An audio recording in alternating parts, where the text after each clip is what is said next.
Bonjour, dans cette vidéo, tu vas comprendre comment faire une démonstration par récurrence. Et là, ce sera une méthode très simple parce que je vois beaucoup d'élèves qui trouvent énormément de difficultés quand il s'agit de faire une démonstration par récurrence. Donc là, je vais proposer une méthode super simple qu'il faut suivre pour réussir n'importe quelle démonstration par récurrence. Donc déjà, comme tu le sais, pour faire une démonstration par récurrence, il faut deux étapes, initialisation puis hérédité. Donc pour l'initialisation, on a notre exemple là, u0 égale 1 et un plus 1 égale racine carrée de 2 plus un.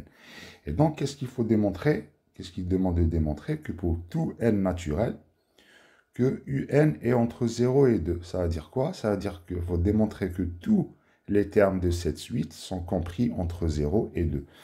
Pour l'initialisation, il faut faire attention à cette phrase-là.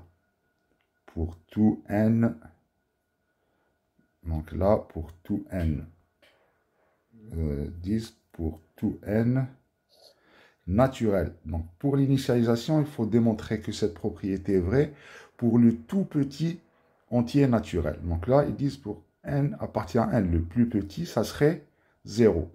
Imagine là qu'ils ont dit pour tout n supérieur ou égal à 1. Donc à ce moment-là, il faut faire l'initialisation pour n égale 1.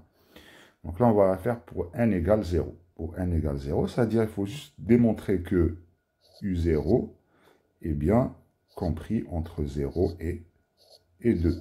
Ce qui est le cas. u0 égale à 1. Donc 1, c'est bien compris entre 0 et 2. Donc l'initialisation est vérifiée. Donc on va dire la propriété, on peut l'appeler P. On va dire P0 est vrai.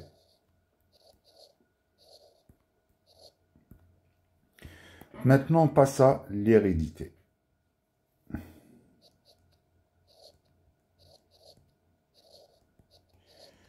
Hérédité, donc comme tu le sais, on va supposer que cette propriété est vraie au rang n, et on va démontrer qu'elle est vraie aussi au rang suivant, c'est-à-dire n plus 1. Voilà ma méthode. Donc, propriété vraie au rang n, ça veut dire que il faut reprendre la propriété qu'il nous demande de démontrer, qui est donc un2. Ça, moi, je l'appelle point de départ. Point de départ.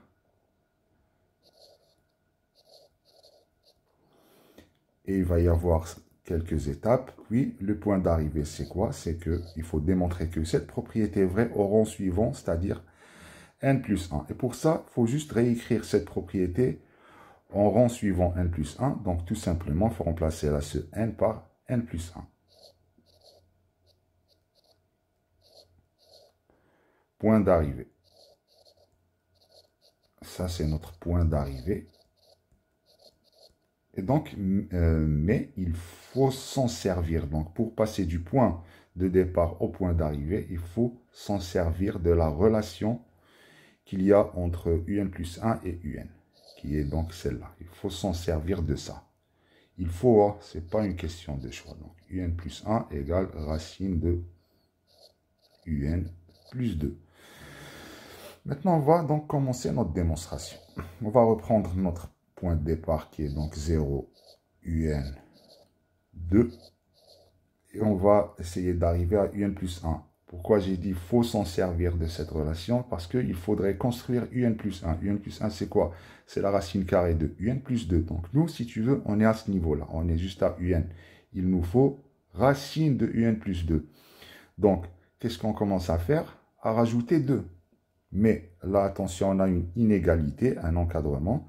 Donc, si tu rajoutes 2 ici pour un, il faut le faire de tous les côtés. Donc là, ce serait 0 plus 2 inférieur à un plus 2 inférieur à 2 plus 2.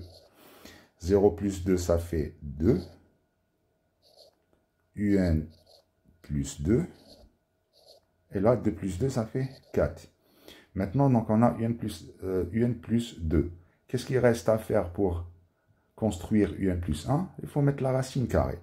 Donc, on introduit la racine carrée. Et comme tu sais, La fonction racine carrée, c'est une fonction croissante, donc l'encadrement ne change pas.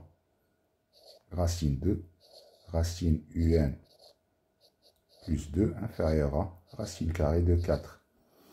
Racine 2, ça reste racine 2. Et ça, racine un plus 2, c'est quoi? C'est un plus 1. Donc à la place de ça, j'écris un plus 1. Inférieur ou égal à quoi? Racine de 4 qui est égal à 2. Et c'est terminé. Après, certains élèves, si j'insiste sur ce petit point, donc là on a dit notre point d'arrivée, un plus 1, entre 0 et 2. Certains élèves, quand ils ne retrouvent pas leur 0, comme c'est le cas ici, on trouvait racine 2, ils vont se dire, ah peut-être j'ai fait une erreur, peut-être c'est pas bon ce que j'ai fait. Non, vous n'êtes pas obligé de trouver exactement 0 ou bien 2. Il faut juste que l'encadrement soit correct. Et pour ça, tout simplement, on va remettre le 0. 0 qui est plus petit, bien sûr, que racine 2. Et donc, on a notre un plus 1, et là, inférieur à 2. Et c'est terminé. Un plus 1, donc qui est supérieur à racine 2. Donc, forcément, il est supérieur à 0. Donc, notre démonstration, elle est correcte. Voilà, donc tu vois comment on est passé de notre point de départ à notre point d'arrivée. Hein, il fallait arriver à un plus 1 entre 0 et 2. Voilà, un plus 1 entre 0 et 2. En utilisant la relation qui existe entre un plus 1 et un. J'espère que tu as très bien compris cette méthode. Et on se retrouve à la prochaine vidéo.